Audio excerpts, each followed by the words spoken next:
தேர்தலுக்கு முந்தைய கருத்து கணிப்பும் சரி, தேர்தலுக்கு பிந்தைய எக்ஸிட் போல் சொல்ற கருத்து கணிப்பும் சரி, என்ன அவ்வளவு துல்லியமாக இருக்கிறதா என்று கேட்டால் எனக்கு தெரிஞ்சு இல்லை. இதுவரைக்கும் நிறைய இது தவறாக போனதை நான் தொடர்ந்து பார்த்துக்கிட்டே வர்றேன்.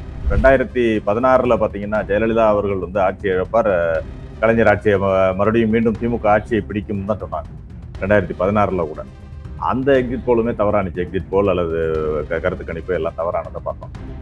அதனால எக்ஸிட் போல் எங்களுடைய அணி வெற்றி பெறும், அதாவது மதச்சார்பற்ற முற்போக்கு கூட்டணி திமுக தலைமையிலான அணி தமிழ்நாட்டில் வெற்றி பெறும் என்று பெரும்பாலான கருத்து கணிப்புகள் தெரிவித்தால் கூட என்னுடைய கணிப்பின்படி பார்த்தால் திமுக குறைந்தபட்சம் 160 தொகுதிகளில் வெற்றி பெறும், தனித்த மெஜாரிட்டியில வர்றதுக்கான வாய்ப்புகள் இருக்குங்கிறது தான் என்னுடைய கணிப்பாக இருக்கு.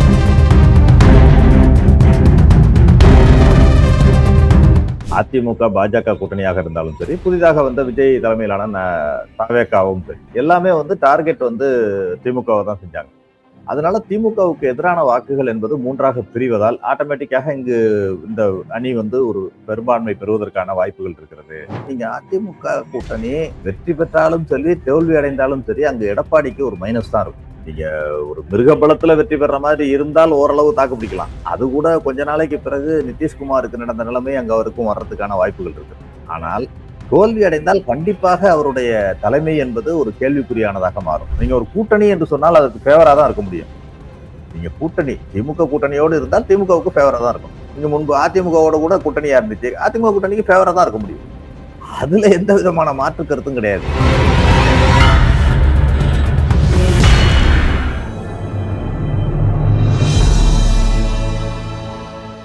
தமிழ் நியூஸ் நேரல் கண்வணக்கம். இன்றைய நேர்காணலில் நம்முடன் இருப்பவர் காங்கிரஸ் கட்சியினுடைய செய்தி தொடர்பாளர் மரியாதைக்குரிய திரு சந்திரசேகரன் சார். சார் வணக்கம். வணக்கம் சார். இப்போ மே 4 என்ன ரிசல்ட் வரப்போகுது அப்படிங்கிற ஒரு எதிர்பார்ப்பு ஒவ்வொரு பிரஜைகளுக்கும் ஏற்பட்டிருக்கிறது. தமிழ்நாட்டில் அதுதான் தற்போது ஒவ்வொருவருடைய மனதிலும் ஓடிக்கொண்டிருக்கிறது. எக்ஸிட் போல்ஸ், பல எக்ஸிட் போல்ஸ், பெருவாரியான எக்ஸிட் போல்ஸ் மீண்டும் திமுக ஆட்சி, ஒரு சில எக்ஸிட் போல்ஸ் அதிமுகவினுடைய ஆட்சி அப்படின்னு சொல்லுது. அதே போல இன்னும் ஒரே ஒரு எக்ஸிட் போல் மட்டும் தாவேகா ஆட்சி வருதும், மற்றொரு எக்ஸிட் போல் அதிமுக பின்னுக்கு தள்ளி தாவேகா செகண்ட் பிளேஸ்க்கு வருது அப்படின்ற மாதிரி சொல்லியிருக்கு. எப்படி பாக்குறீங்க? இல்ல, என்னை பொறுத்த வரைக்கும் அதாவது கருத்து கணிப்பு, தேர்தலுக்கு முந்தைய கருத்து கணிப்பும் சரி, தேர்தலுக்கு பிந்தைய எக்ஸிட் போல் சொல்ற கருத்து கணிப்பும் சரி, என்ன அவ்வளவு துல்லியமாக இருக்கிறதா என்று கேட்டால் எனக்கு தெரிஞ்சு இல்லை. இதுவரைக்கும் நிறைய இது தவறாக போனதை நான் தொடர்ந்து பார்த்துக்கிட்டே வர்றேன். நீங்க 10 எக்ஸிட் போல் நடத்துறாங்க அப்படின்னு சொன்னா ஒரு 2 தான் அதுல சரியாக வருது. மறுபடியும் நம்ம அடுத்த தேர்தலில் யார் அந்த எக்ஸிட் போல்ல சரியா கணிச்சாங்கன்றதை நம்ம பாக்குறது இல்லை. மறுபடியும் 10 எக்ஸிட் போலையும் வச்சுக்கிட்டு நம்ம கணிக்கிறோம். இதுதான் தொடர்ந்து நடந்துகிட்டே வரதா பாக்குறோம். கடந்த முறை கூட பாராளுமன்ற தேர்தலில் மோடி அவர்கள் வந்து 370 ரீச் பண்ணுவாருன்னு பல எக்ஸிட் போல் சொன்னாங்க. 370 to 400 ரீச் பண்ணுவாங்க, 400 பார்னு அவங்க சொல்றது கரெக்ட் தான், அந்த ரேஞ்சுக்கு ரீச் பண்ணுவாங்கன்றது தான் பல எக்ஸிட் போல் சொன்னிச்சு. ஆனா அது எதுவுமே சரியா வரல அப்படிங்கிறத பார்த்தோம். ஒரு மெஜாரிட்டிக்கே ஷார்டேஜ் இருந்தது அப்படிங்கிறத பார்த்தோம். அதே மாதிரி பீகார்ல தேஜஸ்வி யாதவ் வருவார்னு எல்லா எக்ஸிட் போலு தேர்தலுக்கு முந்தைய கருத்து கணிப்பு எல்லாமே சொன்னிச்சு. அதுவுமே சரியா வரல அப்படிங்கிறத பார்த்தோம். அது மாதிரி ஒவ்வொரு விஷயமா சொல்லலாம். நீங்க 2016 பாத்தீங்கன்னா ஜெயலலிதா அவர்கள் வந்து ஆட்சி இழப்பார், கலைஞர் ஆட்சியை மறுபடியும் மீண்டும் திமுக ஆட்சியை பிடிக்கும் தான் சொன்னாங்க. 2016 கூட அந்த எக்ஸிட் போலுமே தவறானுச்சு. எக்ஸிட் போல் அல்லது கருத்து கணிப்பு எல்லாம் தவறானதை பார்த்தோம். அதனால எக்ஸிட் போல் எங்களுடைய அணி வெற்றி பெறும், அதாவது மதச்சார்பற்ற முற்போக்கு கூட்டணி திமுக தலைமையிலான அணி தமிழ்நாட்டில் வெற்றி பெறும் என்று பெரும்பாலான கருத்து கணிப்புகள் தெரிவித்தால் கூட அது எல்லாமே எல்லா எக்ஸிட் போலுமே சரியாக வருவதில்லை, அது வேறு. ஆனால் என்னுடைய கணிப்பின்படி பார்த்தால் திமுக குறைந்தபட்சம் 160 தொகுதிகளில் வெற்றி பெறும், தனித்த மெஜாரிட்டியில வர்றதுக்கான வாய்ப்புகள் இருக்குங்கிறது தான் என்னுடைய கணிப்பாக இருக்கிறது. அதுல 2 செய்திகள் கணிப்பு பார்த்தீங்கன்னா, ஒன்று ஆட்சிக்கு எதிராக வாக்களிப்பவர்கள் என்பது 2-3 பிரிவாக அந்த வாக்குகளை பிரிச்சுக்கிறாங்க. சீமானும் சரி, சீமான் தலைமையிலான நாம் தமிழராக இருந்தாலும் சரி, அதிமுக பாஜக கூட்டணியாக இருந்தாலும் சரி, புதிதாக வந்த விஜய் தலைமையிலான தவேகாவும் சரி, எல்லாமே வந்து டார்கெட் வந்து திமுகவை தான் செஞ்சாங்க.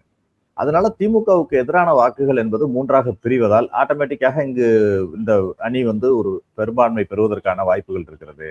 அது 2016 கூட அப்படிதான் நடந்தது. ஜெயலலிதாவிற்கு எதிரான வாக்கு வந்து அதை பிரிச்சாங்க. மக்கள் நல கூட்டணி என்று தனியாக நின்று பிரிக்கும் பொழுது திமுக தோல்வி அடைஞ்சிச்சு, அதிமுக மீண்டும் வெற்றி பெற்று. இதை நம்ம பார்த்தோம். அப்படி இருக்கின்ற சூழ்நிலையில இது இது ஒரு வாய்ப்பு. இன்னொன்று அரித்மேட்டிக்கலி எடுத்துக்கொண்டாலும் சரி, ஆட்சி ரீதியாக எடுத்துக்கொண்டாலும் சரி, இந்த அணி வந்து ஒரு பலமாக இருக்கிறது. அரித்மேட்டிக்கலாக தேமுதிகவும் மக்கள் நீதி மையமும் இன்று வந்திருக்கிறது, இந்த கூட்டணியில் இணைந்திருக்கிறது. பிளஸ் ஆட்சி ரீதியாக பல திட்டங்களை கொண்டு போய் ரூரல் அர்பன் என்று இல்லாமல் எல்லா பகுதியிலும் இந்த திட்டங்கள், எல்லா மக்களுக்கான திட்டங்களையும் இந்த அரசு செய்திருக்கிறது அப்படிங்கிறத நம்ம பார்க்கலாம்.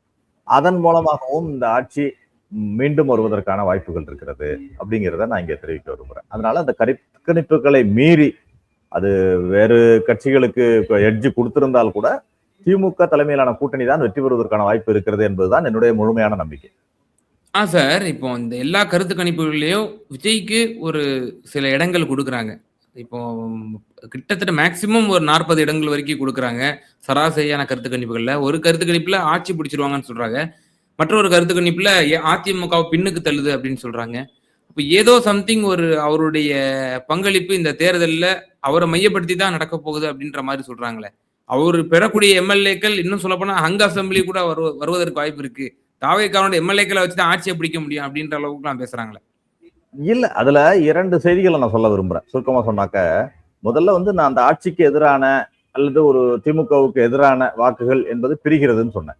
இப்ப திமுகவுக்கு எதிரான வாக்கு, அதிமுக அதாவது ஆட்சிக்கு எதிரான வாக்கு என்பது வந்து ஸ்ட்ரெயிட்டாவே வந்து அதிமுகவுக்கு தான் கிடைத்திருக்க வேண்டும். அந்த வாக்குகள் முழுமையாக கிடைத்திருக்க வேண்டும். அப்படி கிடைக்கும் பொழுது அதை பெறுவதற்கு ஏற்கனவே எம்ஜிஆர் அவர்கள் இருந்தார், அதற்கு பிறகு ஜெயலலிதா அவர்கள் இருந்தார். ஜெயலலிதா அவர்களுக்கு பிறகு எடப்பாடி பழனிசாமி அந்த நம்பிக்கையை பெற்ற தலைவராக இல்லை என்பதுதான் நான் இங்க காட்டுது.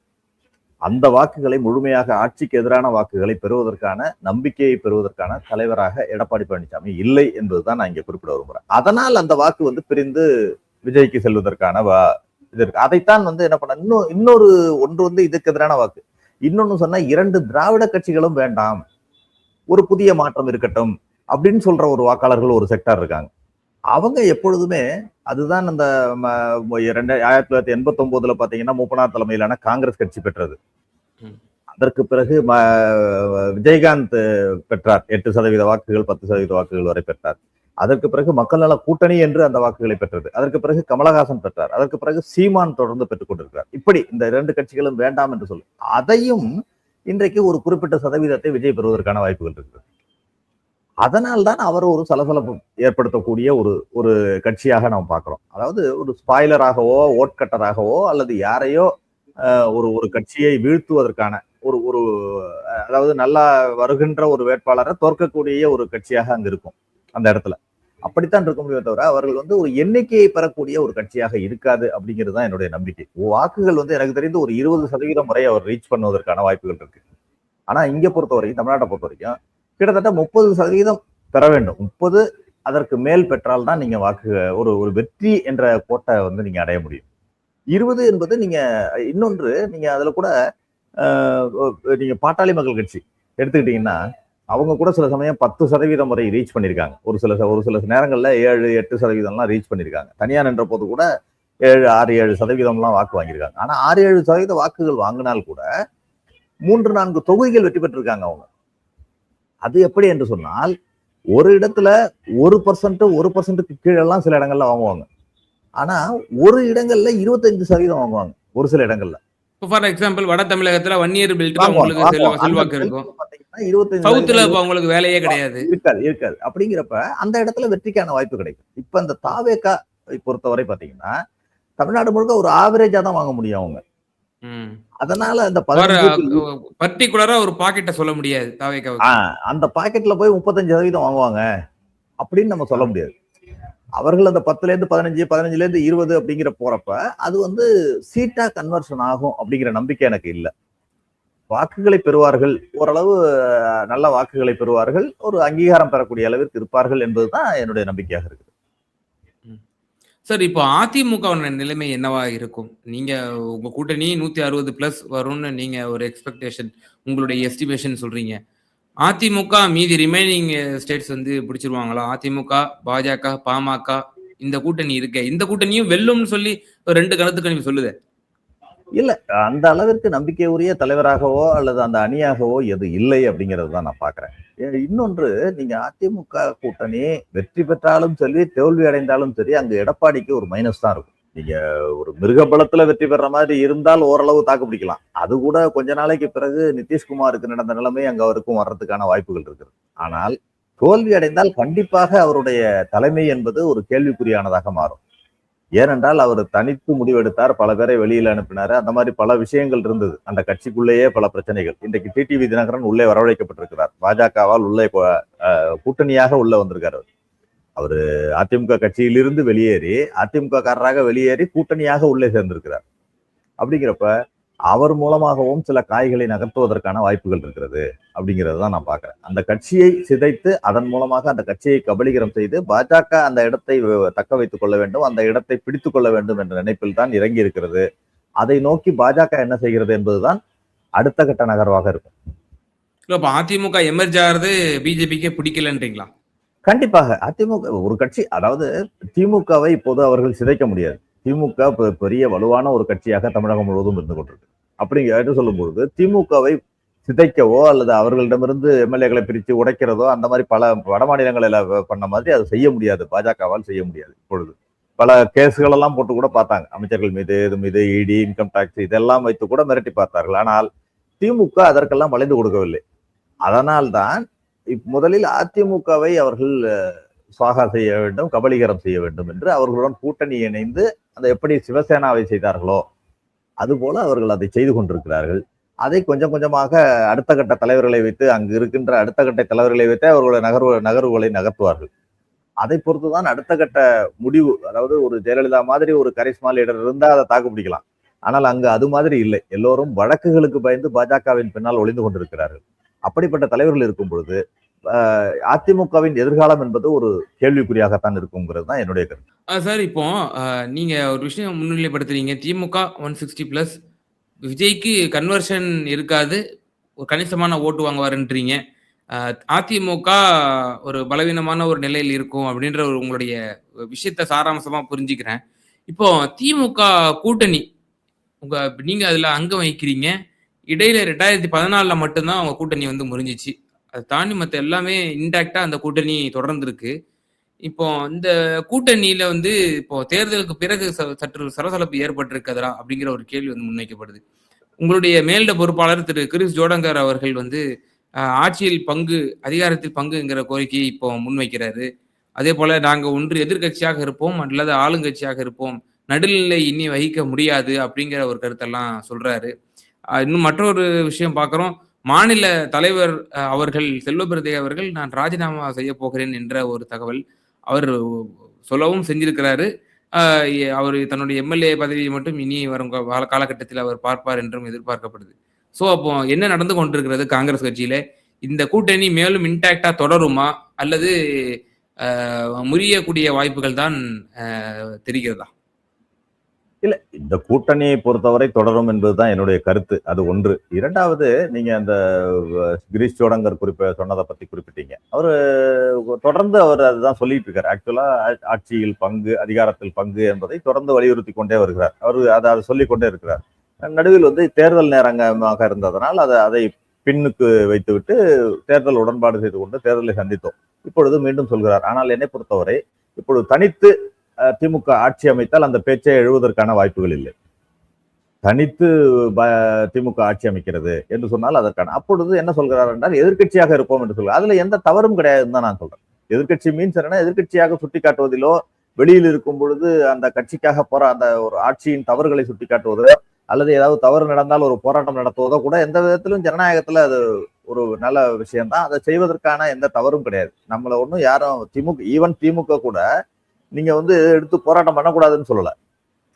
நம்ம உள்நோக்கத்தோடு பல விஷயங்களை செய்யக்கூடாது தானே என்பதுதானே தவிர, நீங்கள் ஒரு ஆட்சியை கம்யூனிஸ்ட் எல்லாம் செய்யலையா? எல்லா தொழிற்சங்கங்களை வைத்து ஒவ்வொரு விஷயத்துக்கும் போராடவில்லையா? அது மாதிரி நம்ம கட்சியை வளர்ப்பதற்கு ஒன்று எதிர்கட்சியாக இருக்க வேண்டும். அவர் சொல்கின்ற அர்த்தம் அதுதான். கட்சியை நீங்கள் வளர்க்க வேண்டும் என்று சொன்னால் ஒன்று அதிகாரத்தில் பங்கு பெற வேண்டும் அல்லது எதிர்கட்சி நிலையில் இருந்து செயல்பட வேண்டும். அப்படின்னு சொன்னா, எதிர்கட்சி நிலையில் என்று சொன்னால் ஆளும் கட்சி ஏதாவது தவறு செய்தால் அதை சுட்டி காட்டுவதோ அல்லது அதற்காக மக்களுக்காக போராடுவதோ தான் எதிர்கட்சி நிலைப்பாடு. எதிர்கட்சியாக இல்லை, எதிர்கட்சியாக செயல்பட வேண்டும். அது ஒன்றும் தவறு இல்லை என்பதுதான் என்னுடைய கருத்து. என்னை பொறுத்தவரை திமுக தனித்து மெஜாரிட்டி பெறுவதற்கான வாய்ப்புகள் இருக்கிறது. அதனால் காங்கிரஸ் கட்சி அப்படி இருந்தால் கூட தவறுகளை சுட்டிக்காட்டி போராட்டம் நடத்துவதோ அல்லது மக்களுக்கான போராட்டங்களை நடத்துவதோ எங்கள் கட்சியை வளர்ப்பதற்கான எல்லா நடவடிக்கைகளையும் எடுக்க வேண்டும் என்று சொல்றதாகத்தான் நான் எடுத்துக்கொள்கிறேன். ஆனா இதை வந்து மக்கள் மத்தியில் எப்படி போகும்? திமுகவினர் எப்படி பார்ப்பாங்க இதை? மக்கள் மத்தியில அப்போ இது காங்கிரஸ் திமுக கூட்டணி ஜெல் ஆகல, இது வந்து ஜெல் ஆகாம இந்த தேர்தலையும் வந்து அது எதிரொலிக்கும், களத்துல வந்து இரு தொண்டர்களும் பரஸ்பரமா வந்து பணி செய்யல அப்படிங்கிற ஒரு விஷயம் தான் அதுல பேசப்படும் மக்கள் மத்தியில. திமுகவினரும் என்ன நினைப்பாங்க? பாத்தீங்களா, இப்போ இதுக்கு முன்னாடி பிரச்சனை பண்ணாங்க, ஆட்சியில் பங்கு அதிகாரத்தில் பங்கு அப்படின்னு சொல்லி ஒரு சிலர் தலைவர்கள் பேசிட்டு இருந்தாங்க. இப்ப தேர்தலுக்கு பிறகும் திருப்பியும் அதை வந்து எடுக்கிறாங்க அப்படிங்கிற பொழுது திமுகவும் அது ரசிக்காதுல்ல. இல்ல அது சிலர் உண்மைதான், அந்த விஷயம் உண்மைதான். அவர் வந்து தேர்தல் முடிவுகள் வரை காத்திருந்திருக்கலாம். என்னை பொறுத்தவரை அந்த கருத்து தான், உடன்பாடு உண்டு. ஏனென்றால் தேர்தல் முடிவுகள் வரும் வரை நீங்கள் காத்திருக்கணும். இப்பொழுது அதை சொல்வதற்கான தேவை இல்லைன்றதுதான் என்னுடைய கருத்தும். ஏனென்றால் அது ஒரு குழப்பமான சூழ்நிலையை உருவாக்க தேவையில்லை. இப்பொழுது இத்தனைக்கும் வாக்குப்பதிவு எல்லாம் முடிஞ்சிருச்சு. இப்பொழுது எந்த விதமான முடிவும் மாறப்போறதில்லை, எந்த முடிவுகளும் மாறப்போவதில்லை. அப்படிங்கிற சூழ்நிலையில இன்னும் ஒரு 2 நாள் காலத்திலிருந்து முடிவுகள் என்ன வருகிறது என்று சொல்லி அதை பொறுத்து நீங்கள் முடிவெடுக்கலாம், உங்கள் கருத்தை தெரிவிக்கலாம். இப்பொழுது சொல்ல வேண்டிய தேவை இல்லை என்பதுதான் என்னுடைய கருத்தும். அவர் மேலிட பொறுப்பாளராக இருக்கலாம், இருந்தால் கூட என்னுடைய கருத்து என்பது அவர் இந்த நேரத்தில் அந்த விதமான கருத்துக்களை தெரிவிப்பது தேவையற்றது என்பதுதான் என்னுடைய கருத்து. இப்ப சார், இப்ப திரு செல்வ பெருந்தகை அவர்கள் அவருடைய கிட்டத்தட்ட 2.5 ஆண்டுகள்ல வந்து அவர் மாநில தலைவராக இருந்திருக்கிறார். அவர் தற்போது ராஜினாமா செய்ய போகிறேன் என்ற ஒரு விஷயத்த சொல்றாரு. இப்போ அவர் தலைவராக இருந்த காலகட்டத்தில் அவர் திமுகவுக்கு ஃபேவரபிளாக இருந்துட்டாரு. இது வரைக்கும் இருந்த தலைவர்கள் மீதும் அப்படிப்பட்ட ஒரு குற்றச்சாட்டு உண்டு. திரு திரு செல்வ பெருந்தகையும் அதுல வந்து விதிவிலக்கல்ல. அவரும் திமுகவுக்கு ரொம்ப ஃபேவரபிளா, திமுகவுக்கு ரொம்ப இதுவா சப்போர்ட்டிவா இருந்தாரு. அதனாலதான் வந்து இப்படி நம்ம வந்து சொற்ப சீட்டுகளை வாங்கிட்டு நம்ம வந்து கூட்டணியில இருந்துட்டு இருக்கிறோம். இல்லாட்டி நம்ம வந்து நம்மளோட பலத்தை நிரூபிக்கும் விதமாக நாம வந்து வேற ஒரு முடிவுகள் கூட எடுத்திருக்கலாம் அப்படின்ற ஒரு விஷயம்.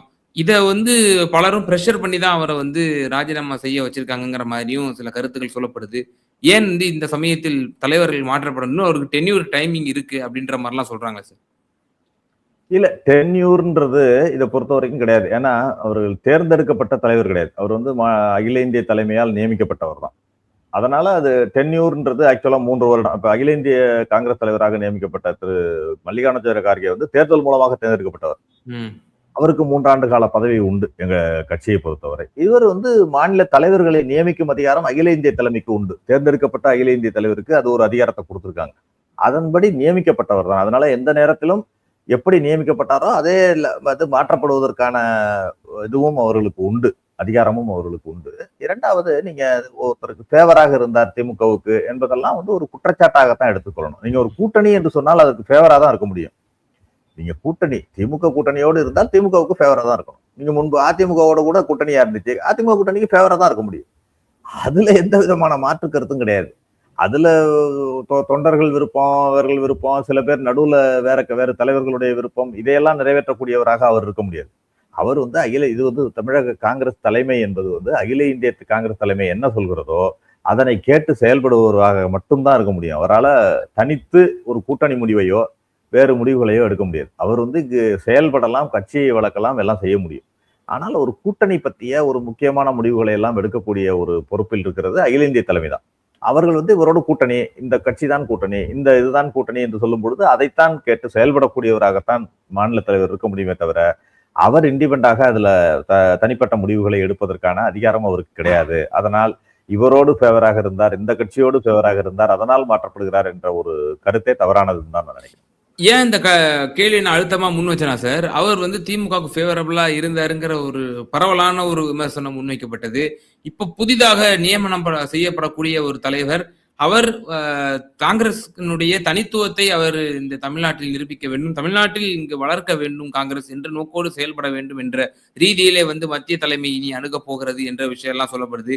ஈவன் இன்னும் சில பத்திரிகை தகவல்கள், ரேஸ்ல வந்து ஜோதிமணி இருக்காங்க, மாணிக்கம் தாகூர் இருக்காங்க அப்படின்ற மாதிரிலாம் வந்து செய்திகள் வர்றதே நம்ம பார்க்கிறோம். அப்போ இப்படிப்பட்டவர்களை நம்ம வச்சிருந்தாதான் திமுகவுக்கு வந்து ரொம்ப ஃபேவரபிளா இருந்துட மாட்டாங்க. நாம காங்கிரஸ் நம்ம தனித்துவமான நம்ம இந்த மாநிலத்தில நம்ம வளர்க்கணும் அப்படிங்கிற நோக்கோடு அவங்க வந்து செயல்படுவாங்க. அப்படிங்கிற விஷயம் சொல்லப்படுது. இது எப்படி பார்க்குறீங்க? இல்ல யார் வருவார்கள் என்பதை பத்தியெல்லாம் நான் யூகிக்க விரும்பவில்லை. அதற்கான இதுவும் நான் சொல்ல முடியாது. 1. 2வது நீங்க தனித்து கட்சியை வளர்ப்பதற்கு எந்த கட்சியுமே தடையா இருக்காது. கூட்டணி கட்சியாக இருப்பவர்கள் கூட்டணி அவங்கள் கட்சியை வளர்ப்பதற்கு தான் அவங்க பண்ணுவாங்க. நீங்கள் உங்கள் கட்சியை வளர்ப்பதற்கு மாநில தலைவருக்கு யார் தடை விதிக்க முடியும்? அதனால யார் தலைவராக வந்தாலும் நம்முடைய கட்சி, அதாவது காங்கிரஸ் கட்சியை வளர்க்க வேண்டும் என்று ஒரு தலைவரை நியமிக்கும் பொழுது, நீங்கள் இண்டிபெண்டன்டாக செயல்பட்டு கட்சியை மக்களிடத்தில் கொண்டு சேர்க்க என்னென்ன செய்ய வேண்டுமோ அதையெல்லாம் செய்யலாம். அவ்வளவுதான். அதை செய்வதற்காக அந்த தலைவர்களுக்கு எல்லா விதமான சுதந்திரமும் உண்டு. அதை வந்து எந்த கட்சியும் தடுத்து நிறுத்த முடியாது. அது இன்னொரு கூட்டணி கட்சியா தடுத்து நிறுத்த போகுது. இப்ப திமுகவே உதாரணத்துக்கு எடுத்துக்கொண்டால், திமுக அந்த கட்சி வேலையை செய்து கொண்டிருக்கிறது. நாங்கள் எங்கள் கட்சி வேலையை ஒரு பாத யாத்திரை செல்லணுமோ அல்லது ஏதாவது ஒரு பொதுக்கூட்டம் போட வேண்டுமோ அதுக்கு தடையா போட போறாங்க அவங்க. அதனால அதற்கான தடையோ எதுவுமோ இல்லை. அதனால் யார் வந்தாலும் சரி கட்சியை வளர்க்க வேண்டும், தனித்துவமாக வளர்க்க வேண்டும். அதாவது நீங்க கூட்டணி என்பது தேர்தல் நேரத்துல தான். எல்லா தொடர்களுமே இப்ப குறிப்பிடுவது என்னவென்று சொன்னால், கூட்டணி என்பது தேர்தல் நேரத்தில் கூட்டணி உடன்பாடு என்பது. மற்ற நேரத்துல மக்கள் பிரச்சனையில நீங்க செயல்படணுங்கிறது தான் கட்சியை வளர்ப்பதற்காக தொண்டர்கள் விரும்புவது. நீங்க மக்கள் பிரச்சனைக்காக எல்லாவற்றிலும் குரல் கொடுக்க வேண்டும், காங்கிரஸ் கட்சி குரல் கொடுக்க வேண்டும் அப்படிங்கிறது தான் எதிர்பார்ப்பாக இருக்கிறது. அதனை எந்த தலைவர் வந்து செய்தாலும் அதை ஏற்றுக்கொள்ளக்கூடிய மனநிலையில தான் அவங்க தொண்டர்கள் இருக்காங்க. அதன் மூலமாகத்தான் கட்சி வளரும் என்பதுதான் எல்லாருடைய கருத்தும் மாதிரி என்னுடைய கருத்தும். நிச்சயமா சார். பல்வேறு விவகாரங்கள்ல எங்க நேயர்களுக்கு ரொம்ப தெளிவா உங்களோட கருத்துக்களை பகிர்ந்தீங்க. மிகுந்த நன்றிகள் சார். நன்றி.